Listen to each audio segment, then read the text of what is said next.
Okay. I appreciate everybody coming today. Good day's work. We've got just about everything installed. A couple specialty items tomorrow that we usually do on a normal Thursday practice. Questions? Kyle, you've been around a lot. You've been around this program for a while. Does that mean I'm old? What does that mean? It means you're wise.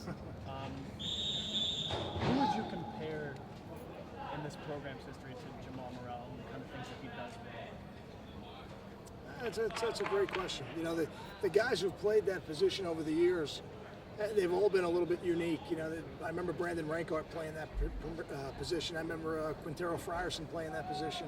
I remember Damaso Munoz at one point in his career playing that position. So they're all different body types and different skill sets, and the system allowed them to be effective. Jamal's a little bit unique in his height and length and his ability to run at that position, combined with being a good open field tackler, which guys, you know, his body type aren't always good open field tacklers, and he is. So he's a little bit unique. I don't know that he's like anybody we've had here.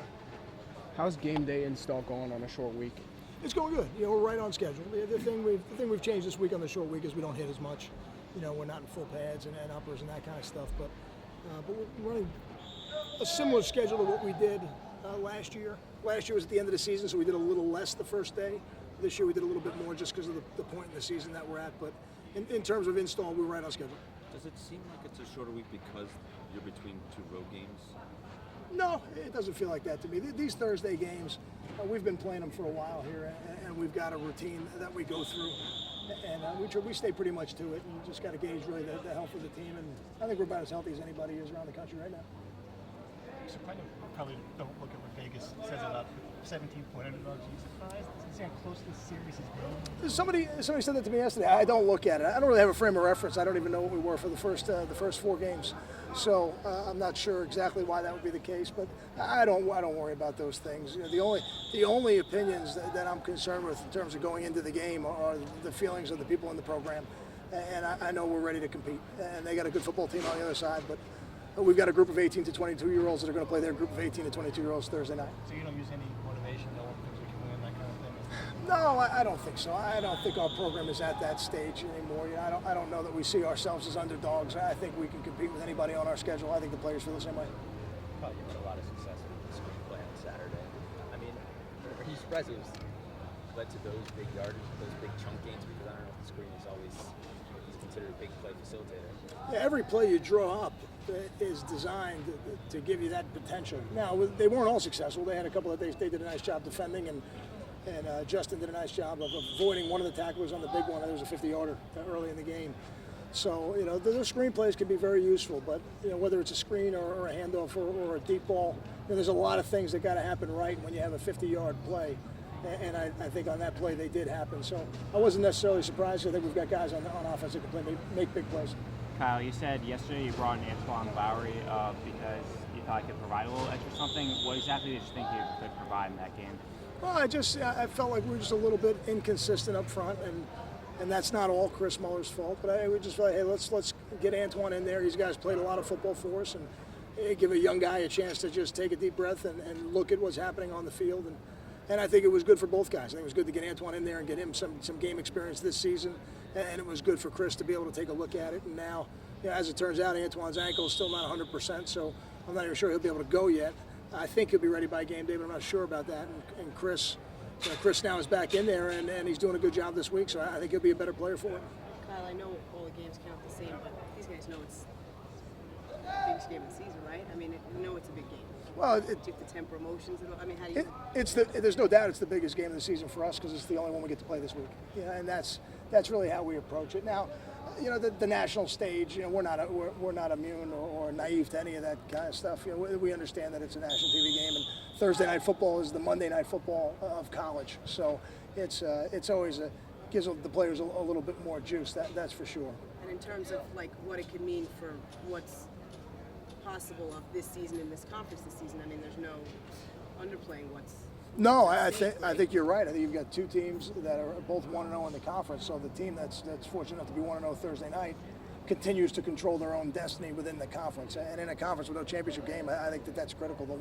The more you can do that, the better your chances are in the end of ending up on top. You faced 2 extremely good quarterbacks for Fresno last week.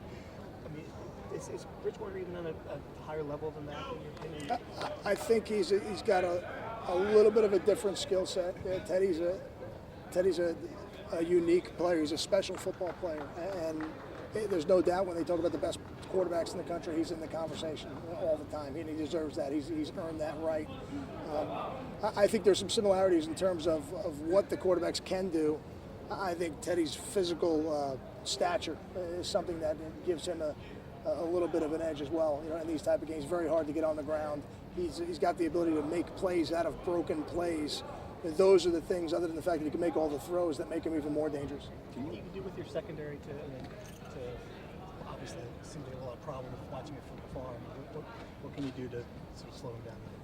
You know, I think that the two teams that threw the ball 70 times apiece, you know, against us play the game in that style. I don't anticipate Louisville playing the game in that style. When you watch them play their games from this season and last season, they strive to be a 50-50 team, and I think that's the team we're going to see. So we overcompensate trying to do something like that. We could probably make ourselves very vulnerable in the run game, and I think they would love that. So we're going to game plan this one the way we do all of them. We're trying to stop the run, make them one-dimensional if we can, and then if you can do that, you got a better chance of stopping the passes. Can you replicate what he does on a scout team, or do you basically need to get your defense versus that scout team to a point where they just know what to anticipate and know that there are wild cards, essentially? I think it's, you can replicate it. You're not going to duplicate it. And we've got a couple talented quarterbacks back over there with the scout team, and Chris Laviano and Blake Rankin, and they're doing a good job.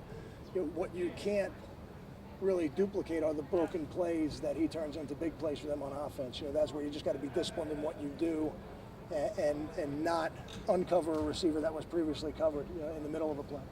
Got time for two more? Can you reference? Sorry. When trying to make them one-dimensional, what you do, is that more dangerous from the quarterback as Teddy Bridgewater?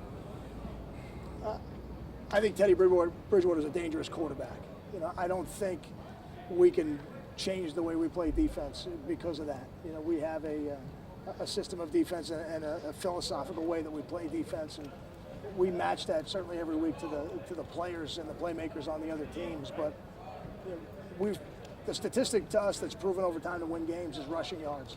And if we can limit teams in their rushing yard category, our chances of winning go way up.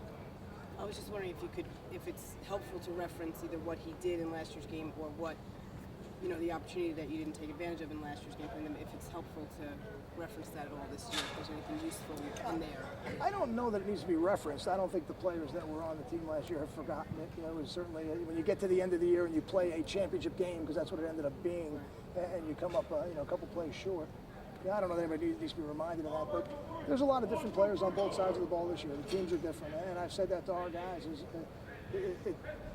Winning this game does not take back what happened last year. Last year was last year, and this is the 2013 football season and football team. So, we got an opportunity to be 1-0. We got an opportunity to stay undefeated in the conference. I don't think we need any more motivation than that. Thanks, guys.